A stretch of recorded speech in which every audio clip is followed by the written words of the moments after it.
2020년은 우리에게 아주 중요한 시기였습니다. 2020年は私たちにとってとても大事な時期でした。 여러분 모두 기억하고 계시겠지만 우리 교회 전체가 함께 성경 일독을 했습니다. 皆さんみんな覚えていると思いますけど、私たちの教会の全体が共に聖書を一読した年であります。 창세기 첫 장부터 요한계시록 마지막 장까지 일본부, 한국부, 중국부 모두 매일 같은 본문을 읽었습니다. 創世記の第1章からヨハネの黙示録最後まで日本部、韓国部、中国部みんなが毎日同じ本文を読んできました。 그 본문 가운데서 새벽기도, 주중기도회 그리고 주일 예배에서도 말씀을 나눴습니다. その本文の中で蒼天祈り会と、平日の祈祷会、そして主日の礼拝もその本文でメッセージをしたんです。 우리 교회 부임해서 가장 행복하고 즐거웠던 시기였던 것 같습니다. 私が私たちの教会に赴任してから一番幸せな時期でした。 코로나로 인해서 여러 가지 많은 어려움들이 있었지만 그것들을 넘어설 수 있는 힘을 얻을 수 있었습니다. コロナによって多くの困難があったにもかかわらず、それを乗り越えられる力を得たわけであります。 신앙의 기본으로 돌아가는 것, 아드폰테스, 근원으로 돌아가자는 마음을 가지고 1년을 보냈습니다. 信仰の基本に戻ろう。アドポンテス、根源に戻ろうという心を持って1年を過ごしました。 그 결과는 두 가지입니다. その結果は2つであります。 한 가지는 올해도 다시 말씀을 읽기 시작한 것입니다. 一つは今年も再び聖書を一緒に読むことになりました。 2020년에 이어서 4년 뒤인 2024년에도 아드폰테스란 이름으로 온 교회가 성경 일독을 합니다. 2020年、またあと4年後の2024年もアドポンテスの名前で教会の全体が聖書一読をすることになります。 그 전까지 일본부와 중국부에서는 3년 동안 성경 일독을 하기 위해서 계획을 세우고 매일마다 말씀을 같이 읽어가고 있습니다. その前まで日本部と中国部では3年間聖書一読をするために計画を立てて毎日全体の信徒たちが御言葉を読んでいっています。 한국부에서도 60일 동안 성경을 읽는 모임이 있었고 지금은 90일 동안 성경을 읽는 모임을 가지고 있습니다. 韓国部でも6日間聖書を一読する集いがあって、今は90日間、約3ヶ月間聖書を読んでいる集いを持っています。 9월부터는 1년 동안 성경 일독을 다시 생각하고 있습니다. 9月からは再び1年間聖書を一読する考えを持っています。 이렇게 모든 교우들이 함께 마음을 모아서 성경을 읽을 수 있다는 것이 너무너무 감사합니다. このように全信徒たちが御言葉を共に読むことがとても嬉しいことであります。 두 번째 결과는 신앙의 기본에 대해서 고민하기 시작했다는 것입니다. 2番目の結果は信仰の基本について悩むことができたということなんですね。 특별히 하나님과 나와의 관계에 대해서 고민하게 됐습니다. 特に神様と私たちの関係について悩むことになりました。 하나님의 백성, 하나님의 자녀라고 하는 것이 어떤 의미인지에 대해서 고민하게 됐습니다. 神様の民、神様の子供っていうことがどういう意味なのか悩むことになりました。 그래서 신앙의 기본을 점검하는 돌아보는 성경 공부를 한국어로 시작했습니다. それで信仰の基本について点検し、振り返ってみることができる聖書の勉強を韓国語でし始めたんですね。 중국어로도 시작을 했습니다. 中国語でもし始めたんです。 그리고 앞으로 일본어로도 시작하게 될 겁니다. これから日本語でもしようとしています。 그리고 하나님의 자녀들이 모이는 교회 공동체에 대해서도 깊게 고민하게 됐습니다. そして神様の子供たちが集まっている教会についてでも深く悩むことになりました。 교회 공동체, 신앙 공동체, 공동체에 대해서 깊이 고민하게 됩니다. 教会の共同体、信仰の共同体に対して深く悩むことになります。 교회란 무엇일까? 教会は何なのか。 여러분 어떻게 생각하십니까? 皆さんはどのように思っているんでしょうか。 우리가 잘 알고 있는 것처럼 교회는 건물이 아니라 구원받은 사람들의 공동체입니다. 私たちがよく知っているように、教会は建物ではなく救われた人たちが集まっている共同体であります。 그럼 그런 공동체의 모습은 어떤 모습일까? それではそのような共同体の姿はどういうものだろうか。 그 안에서 어떤 사람들을 만날 수 있을까? その中にどんな人に出会えるのか。 그런 공동체는 어떤 사람들이 구성하고 있을까? そういう共同体はどのような人が構成されているのか。 오늘 시편 15편 말씀을 읽으면서 그런 공동체에 대해서 생각하게 됩니다. 今日の本文支援中後編15円を読みながらそのような共同体に対して考えるようになります。 우리 1절 말씀 같이 읽어보겠습니다. 一節を共に読みましょう。せーの。参加旅での死、主よ、どのような人があなたの幕屋に宿り、聖なる山に住むことができるのでしょうか。 주님의 장막에 선다, 주님의 거룩한 산에 머문다라고 하는 것은 하나님의 백성이 된다는 것을 의미합니다. 主の幕屋に宿り、聖なる山に住むというのは、神様の民になることを意味します。 주님의 장막, 주님의 거룩한 산, 그것은 하나님의 임재하는 것을 의미합니다. 主の幕屋、聖なる山は神様の臨在を意味します。 하나님께서 계시는 곳입니다. 神様がいらっしゃるところでありますね。 그런데 거기에 함께 할 수 있다고 하는 것이 얼마나 놀라운 일입니까? そしてそこに私たちが共にいることはどれほど驚くべきでしょうか。 아무나 그곳에 머물 수 있는 것이 아닙니다. 誰でもそこにいることができないです。 아무나 그곳에 함께 있을 수 없습니다. 誰でもそこに一緒にやることができないわけです。 그렇기 때문에 주님의 장막에 산다고 하는 것, 주님의 거룩한 산에 머문다고 하는 것은 아주 특별한 존재들입니다. そういうわけで主の幕屋に宿るっていうこと、主の聖なる山に住むっていうのは特別な存在であることを意味します。 어떤 특별한 존재들일까요? どのような特別な存在でしょうか。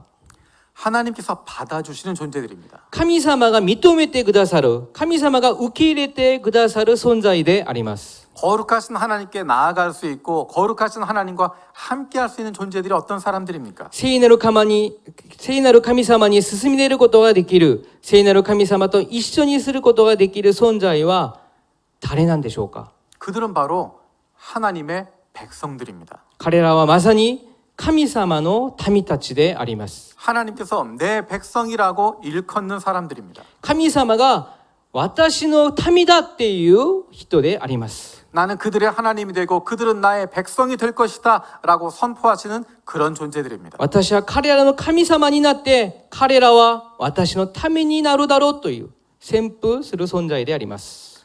하나님의 백성이기 때문에 그리고 하나님의 사랑받는 자녀들이기 때문에 주님의 장막에 살 수 있고 하나님의 거룩한 산에 머물 수 있습니다. 神様の民であるので、そして神様から愛された子供たちであるため、主の幕屋に宿ることができ、主の聖なる山に住むことができることです。 어떤 사람들이 이런 사람들일까? そのような人がどんな人でしょうか。 2절에서 5절에 우리에게 구체적으로 보여주고 있습니다. 2節から5節に私たちに具体的に教えてくださっていま 우리 す。 먼저 2절 말씀 같이 읽겠습니다. 2節をお読みしましょう。せーの。それは完全な道を歩き、正しいことを行う人、心には真実の言葉があり。 2절에 나와 있는 모습은 자신의 내적인 부분을 올바르게 세우고 있는 사람입니다. 2節に出る内容は自分の内的な部分を正しく立てた人だと書いてあります。 사실 2절에 나와 있는 이 내용들은 겉으로 금방 드러나지 않습니다. 2節に出る内容は見た目ではよく現れないですね。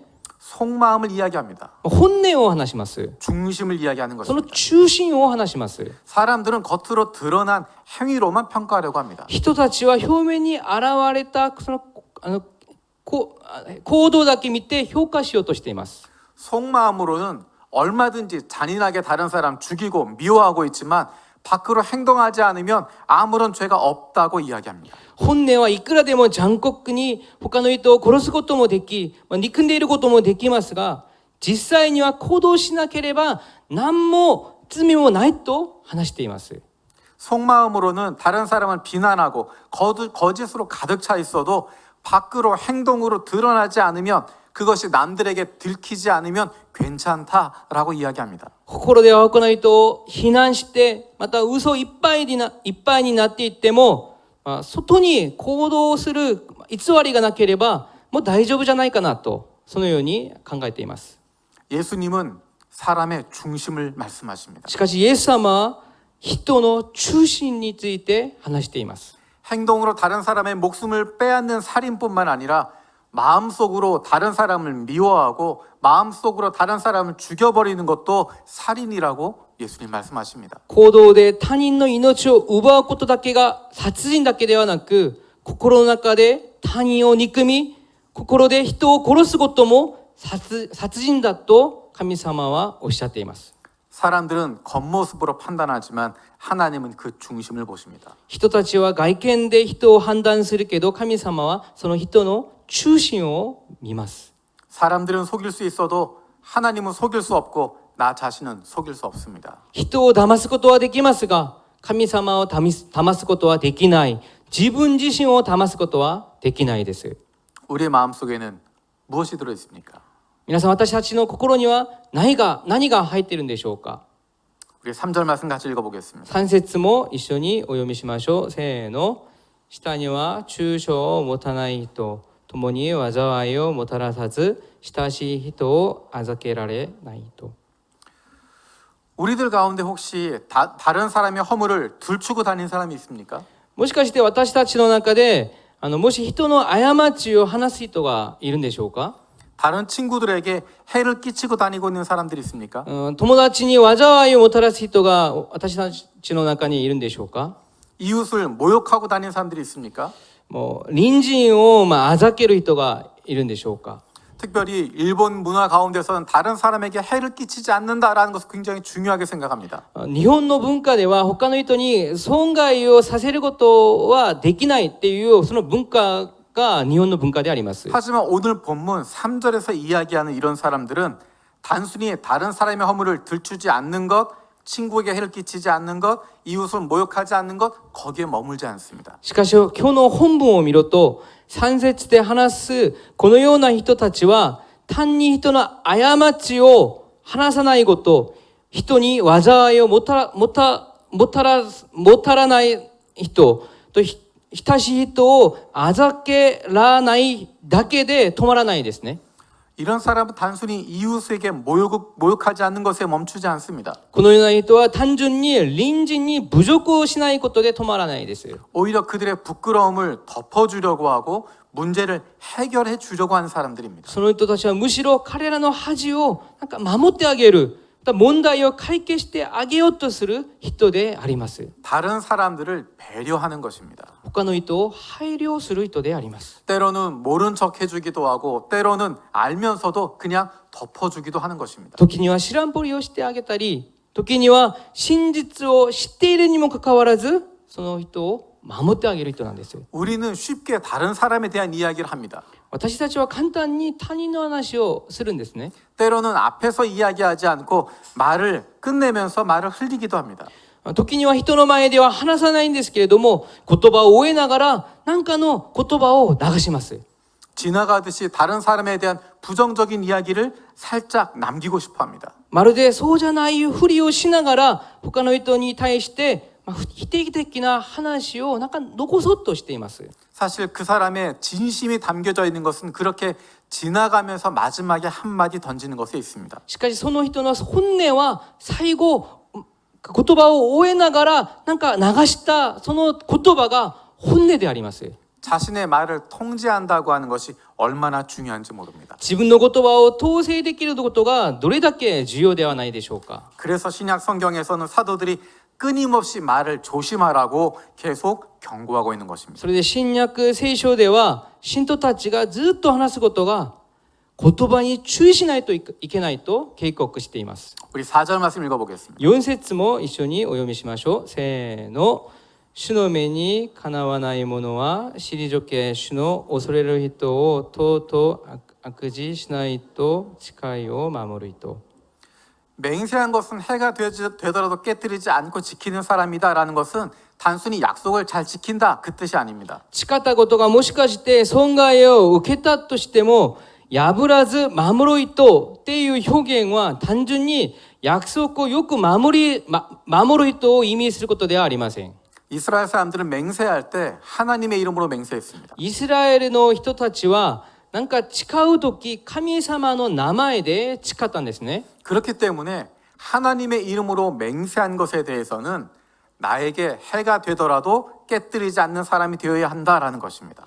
そのため神の名前で誓ったことに対して私にもしかして損害があったとしてもそれは約束を破ることではなくその約束を守らなければならないっていうこ心を持っています。 그래서 맹세를 지킨다라고 하는 것은 하나님의 이름을 존중한다라는 의미를 갖는 것입니다. その誓ったことを守るっていうことは神様の名前を尊重する態度であります。 그래서 4절 처음부터 끝까지는 하나의 이야기를 하는 것입니다. だから4節は最初から最後まで一つの内容であります。 우리가 잘 알고 있는 여호수아에게 그런 경험이 있었습니다. 私たちがよく知っているヨシュアにそんな経験がありました。 여호수아는 실수로 기브온 족속과 언약을 맺습니다. ヨシュアはミスでギブオン部族と約束を結んだんですね。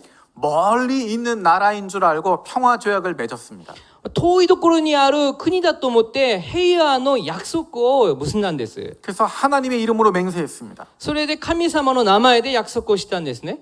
며칠 지나지 않아서 속았다는 것을 알았습니다. 何日間過ぎて騙されたっていうことを気づきました。 하지만 하나님의 이름으로 맺었던 맹세였기 때문에 여호수아와 이스라엘 백성들은 그 약속을 지킵니다. しかし神様の名前で約束をしたわけなので、そのヨシュアとイスラエル民たちはその約束を破らなかったんです。守りました。 단순히 약속을 지킨다라는 의미가 아니라 하나님의 이름으로 맹세했기 때문에 하나님의 이름을 존중한다는 것입니다. 単純に約束を守るっていう意味ではなくて、神様の名前で約束を結んだので、それを守らなければならないっていう意味が入っています。 우리 5절 말씀 읽어보겠습니다. 5節も一緒にお読みしましょう。せーの。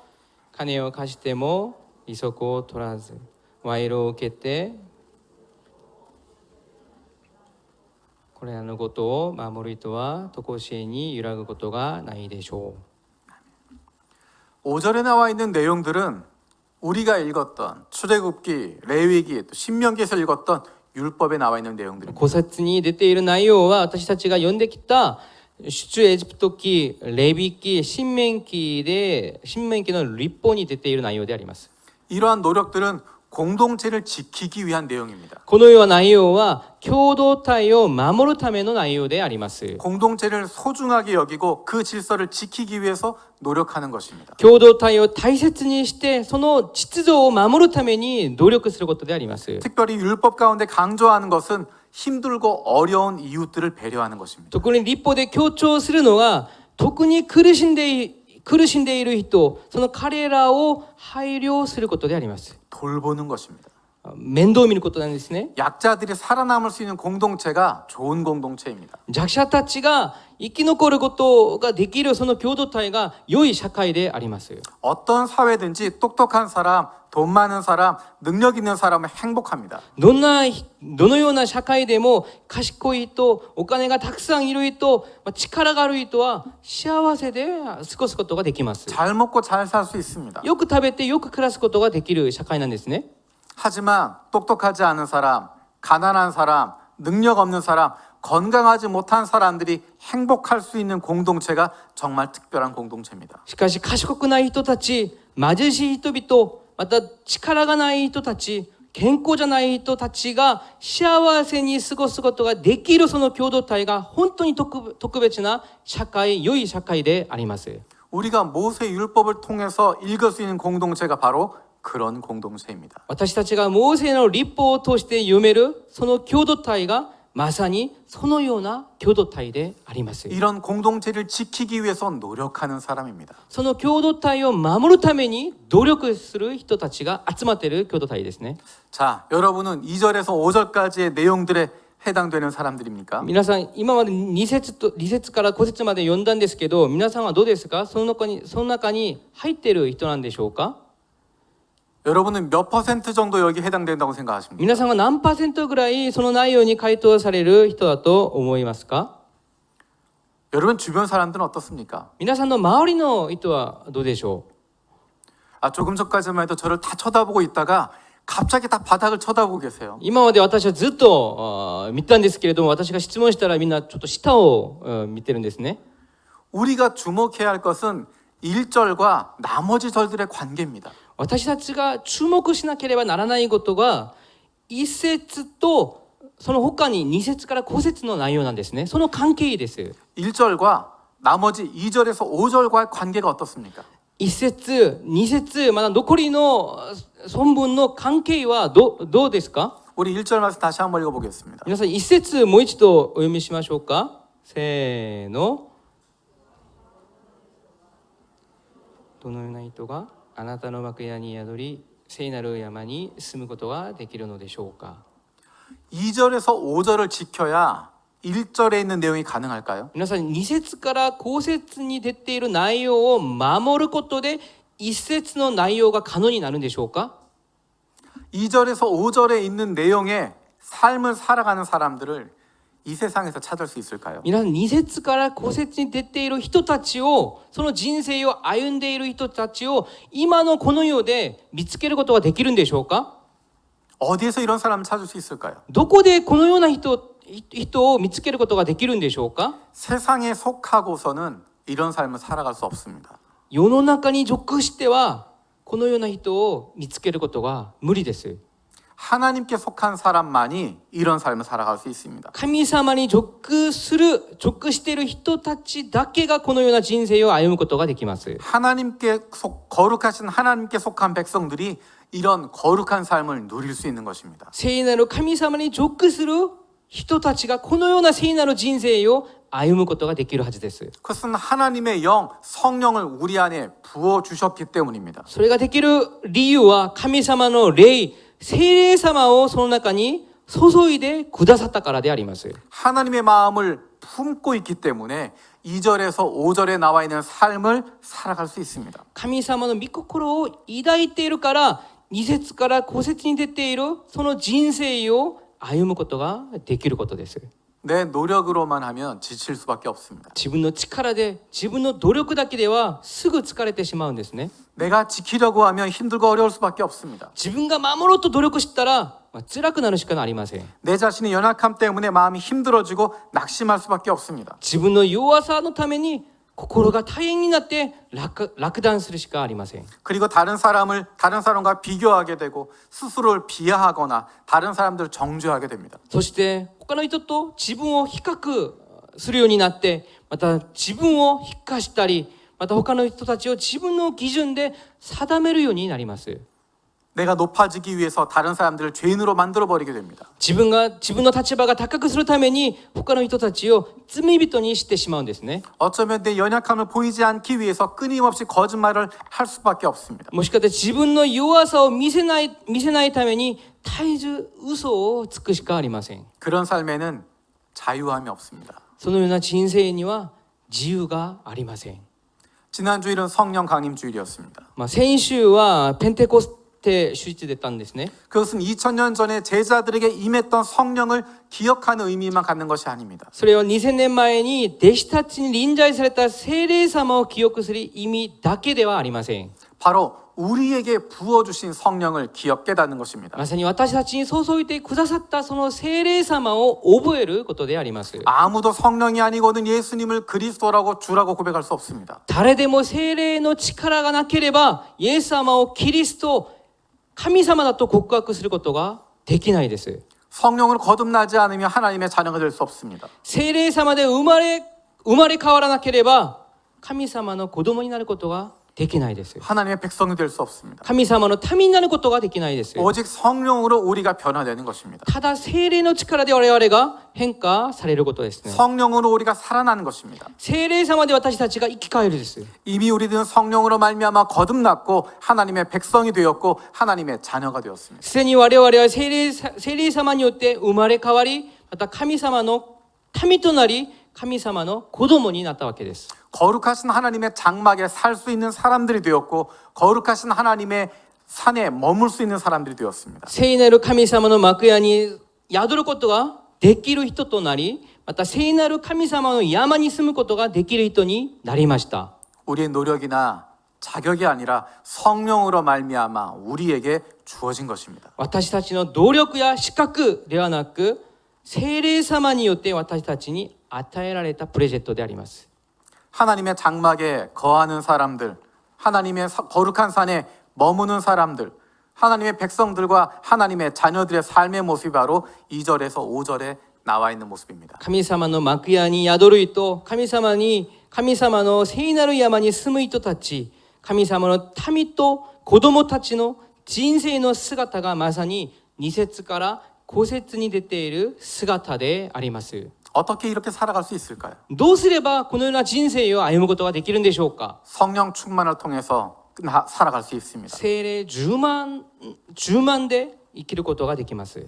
하나님께서 우리에게 부어주신 성령이 우리의 삶을 주관하시고 충만하게 역사하실 때 우리는 그런 삶을 살아갈 수 있습니다. 神様が私たちにその聖霊を注いでくださったその神様の力で私たちの人生を導いてくださり、また聖霊充満で働くことができるとき、私たちはその人生を歩むことができます。 우리가 성령 충만함으로 이런 삶을 살게 해주십시오 하는 마음으로 다 함께 2절에서 5절 말씀 다시 한번 읽도록 하겠습니다. この時間私たちが聖霊充満でその人生を歩むことができるようにっていう心で、もう一度2節から5節まで一緒にその聖書をお読みしたいと思います。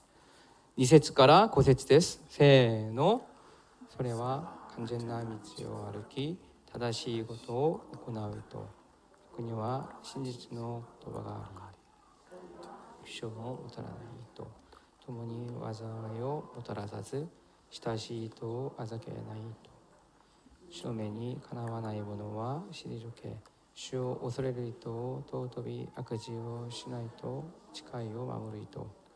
金を貸しても利息を取らず、賄賂を受けて無事の人を、これらのことを守る人は常しえに揺らぐことがないでしょう。 아멘. 기도하겠습니다. 祈ります。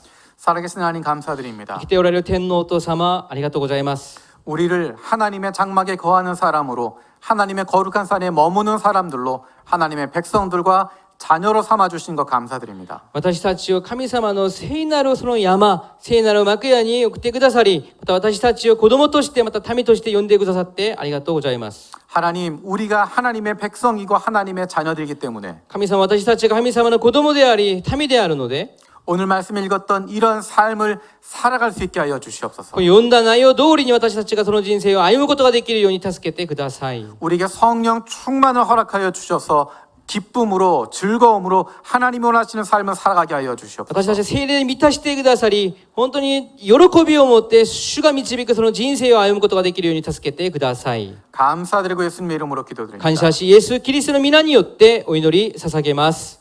아멘.